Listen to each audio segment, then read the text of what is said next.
सर्वप्रथम मैं अपना परिचय देना चाहूंगा। मेरा नाम योगेश्वर दास साहू है। मैं यहाँ से 35 किलोमीटर दूर डोंगरगढ़ के पास एक छोटा सा गांव है अछोली, उसके बाजू में एक और छोटा सा गांव है कलकत्ता, वहां से निवास करता हूँ। इस बिजनेस में आने से पहले बोला जाए तो लोग बोलते हैं मैं ये करता था वो करता था। ईमानदारी से बताऊं तो ठेला था, पूरा खाली था, मैं कुछ करता नहीं था। लोग बोलते थे, मिथिलेश सर ने मुझे एक बहुत बड़ी उपाधि भी दे के रखी थी, राखड़ करके, जो कि जनरली वो सबको बोलते हैं, मुझे भी उपाधि दे के रखी थी राखड़ करके, है ना। तो अपन वैसे ही थे, लेकिन ड्रीम्स बहुत बड़े बड़े थे फ्रेंड्स, कि अपने को ये करना है वो करना है। हालांकि कोई यकीन नहीं करता था। मेरी मम्मी खड़ी हुई है, बोलता था कि माँ एक दिन ऐसा बड़ा घर बनाऊंगा, वैसा बनाऊंगा, ये बनाऊंगा, नहीं करते थे। हाँ रे फेंक ले, सुन देख बो जियाद रहो देख बो, दाई दादा का डायलॉग है, जियाद रहो देख बो, ये था, है ना। लेकिन मैंने बोला ना, जैसे कि हर किसी के ऊपर ना एक विश्वास करने वाला इंसान भी होता है।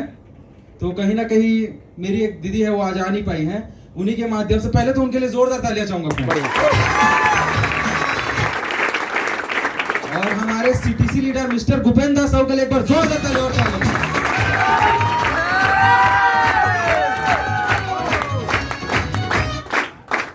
क्योंकि मेरी सफलता के पीछे कहीं ना कहीं टीसी रैंक में पहुंचा हूं, तो सबसे बड़ा योगदान इन्हीं दोनों का रहा है। इसलिए मैंने पहले इनके लिए तालियां बजवाई, बाद में आपको बताऊंगा। तो मेरी जो दीदी है वो मेरे ऊपर विश्वास किया करती थी। मैं बचपन से सिर्फ अपनी दीदियों का बस लाडला रहा हूँ, बाकी किसी का नहीं रहा, है ना। ये मेरी एक दीदी खड़ी है, ये बचपन से मेरे ऊपर सिर्फ यही भरोसा करती थी, एक ये और एक वो, कि भाई तू आगे चल के कुछ ना कुछ करेगा।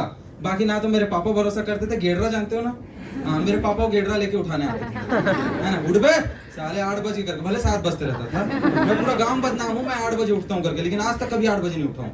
उठता था 7:30, पौने 7, 7:15, है ना, इतने में उठता था, लेकिन बदनाम बहुत हूँ। तो मेरे पापा का तो फूटी कौड़ी का भरोसा नहीं था मेरे ऊपर, है ना।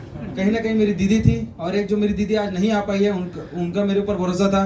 तो इस बिजनेस में जैसे जनरली सब लोग आते हैं जबरदस्ती, है ना, मैं भी वैसे ही जबरदस्ती आया था। सर मुझे कब से बिजनेस सुना रहे थे कि कर ले कर ले कर ले। मैं जाता था ऐसे ही प्रोग्राम में, आता था, बाहर खड़े होता था, इन्हीं से मूवी का टिकट का पैसा लेता था और मूवी देखने चले जाता था, लेकिन कभी स्पीच नहीं सुना। लेकिन एक दिन ऐसा हुआ, संजोग बस जबरदस्ती मेरे बैठना पड़ गया। तो मैंने सुना भूपेंद्र सर का जब स्पीच सुना ना, मैं पूरा सरेंडर, आज से 3 साल पहले की बात है, पूरा सरेंडर। अगर मेरे को एक बार अप्रोच कर देते कि तू कर ले बिजनेस, मैं उतना टाइम ये क्या क्या लगेगा, आधार कार्ड पैन कार्ड सब रखो करके दे देता। लेकिन संजोग बस नहीं हो पाया, अप्रोच उन्होंने नहीं किया। फिर 2 महीने में मेरा भी फूला था, ठूस हो गया, नहीं करना है करके। उसके बाद लेकिन एक दिन ऐसा हुआ कि 4-5 लोगों